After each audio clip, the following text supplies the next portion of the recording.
Okay, so after Mauricio Suleiman gives the green light on a unification bout between Anthony Joshua and Tyson Fury, said he will not stand in the way of any mandatories. The Gypsy King, the current WBC heavyweight champion, Tyson Fury, has said he is not interested in unifying with Anthony Joshua. He said that it's not important.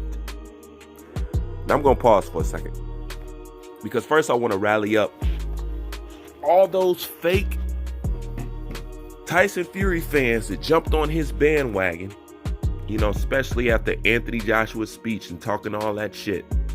Check this out. This is something that the British boxing fan, at least it has been told to me, something that they have been looking forward to for a very long time. On top of, I believe, the undisputed match should be held on British grounds, so they can have them a little something of some boxing history that can somewhat reflect or mimic America. And here Tyson Fury is talking about it's not important. Wait a minute, hold on, pause for a second. What if Tyson Fury been telling you this whole time that the best don't want to fight the best? That's why him and Deontay Wilder is fighting, because Anthony Joshua is a coward. Did you forget? Did you Tyson Fury fans, did y'all forget? Okay, this is what's being said on top of him and Deontay Wilder tag teaming this man's reputation. As you see, the only one who has remained most consistent is Anthony Joshua. And here it is. Through all of this, he doesn't even want to unify. He says that's not important to him. He has done that already. And he was the first so-called heavyweight to do it. He said that doesn't interest him. Now, can you believe that after all of that talk, Anthony Joshua's doing it, Anthony Joshua's ducking me. You know what I'm saying? Anthony Joshua's this, Anthony Joshua's that. And then to turn around and say something like this. And on top of that, he turned around and praised Anthony Joshua for how he accepted his loss with Andy Ruiz and how he bounced back. This is the same guy that's been trashing him. See, this guy's too fucking bipolar. Everybody wants undisputed at this point. You know why?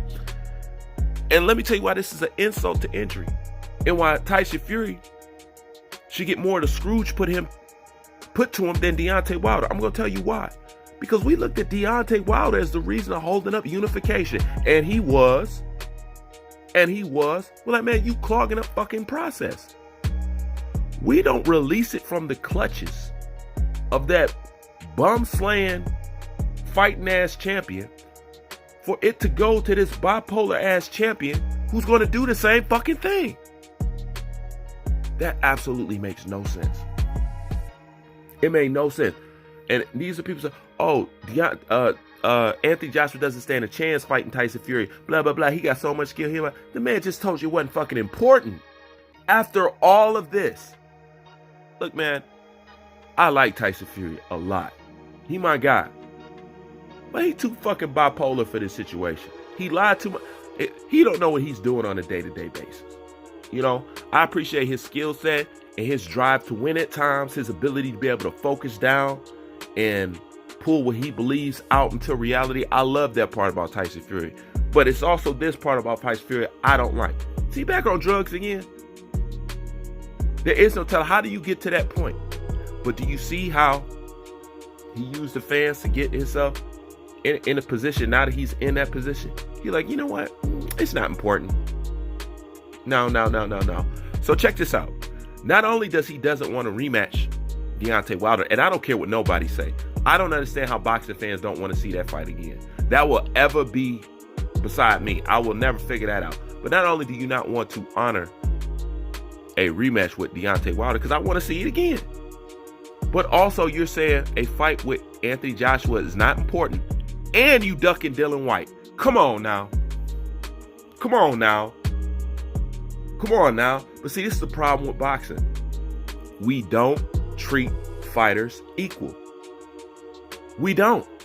We do not treat fighters equal. Well, I do. But we don't treat fighters equal. Treat him just like you would have treated Deontay Wilder if he was saying, I promise you, I promise you, I promise you, and didn't do it. Tyson Fury did all this shit only to tell us it's not important. How does a fucking undisputed champ, a British undisputed champ, not fucking important? On top of that, he didn't rematch Klitschko. Okay? He did not rematch Klitschko. So he's never defended a belt. So truthfully, Tyson Fury has never been a real champion. Because by boxing standards, you're not a champ till you defend your fucking belt. Okay? He got to draw the first fight. The second fight, he's won. This other fight makes him a champ.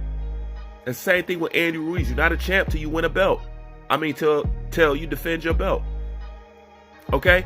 Tyson Fury has never defended shit. As much as I like him, he has never defended shit. So how do you get to the point where Mauricio Sulaiman greenlights you and greenlights the whole situation, and then you turn around and say, it's not fucking important? There's nothing else to be said about Tyson Fury at this point. He's playing, and he's a hell of a hustler. I will get to that, because if you look, he muscled Deontay Wilder straight out of his position. Deontay Wilder got hustled, and if you've been with me long enough, I said this exact same thing was going to happen. I said, watch. Tyson Fury's going to step in here and steal Deontay Wilder's payday. People didn't know what I was talking about back then. They didn't. But this is exactly what I say. Tyson Fury hustled the shit out of this position and left Deontay Wilder on the curb and leaving Anthony Joshua in suspense. I got to tip my hat to him at the eye of the time. I really do. Because Tyson Fury is something else. He is something else. You know what I'm saying? Definitely need to make a movie about this cat. Because the paradoxes that he present, But nonetheless, should we be surprised? But yet, didn't they tell you it's Anthony Joshua doesn't want to make this fight? Just like they tried to do with Deontay Wilder, just like Lennox Lewis tried to do, all the other heavyweights, George Foreman, well, Anthony Joshua, he the one that this is that. And it just goes to show you, this whole situation with Anthony Joshua, I have lost respect for so many people during the process, because I watched people try to shade this dude who I had tremendous respect for. I really did, but I seen their lower nature come out, and it just got me looking at them. I would never look at them the same. Lennox Lewis is a great fucking fighter. He's a great fucking fighter. As a man, complete bitch. No respect for him. None whatsoever. Especially after that floating rib shot shit. But should we be surprised? No. But this is why you have an American over here tipping his hat to the British champ over there. Because even this American from over here can recognize that, man, y'all got a hell of a champ. And I wish America had one right now just like that. I really do. And he carries himself well. And I just praise him for coming through what he's came through, putting up with people trying to tarnish his name, talk shit about him, and still have to remain positive and outgoing. And even in defeat, he had positive words for people, and let me know something about Anthony Joshua, what made me respect him a lot, because this is something that I would do. After he lost, he stayed in New York and didn't hide from the public. He actually went out and played basketball with the public. You know what I'm saying? He didn't hide from nothing. His character has been shown through and through and through and through and through and through.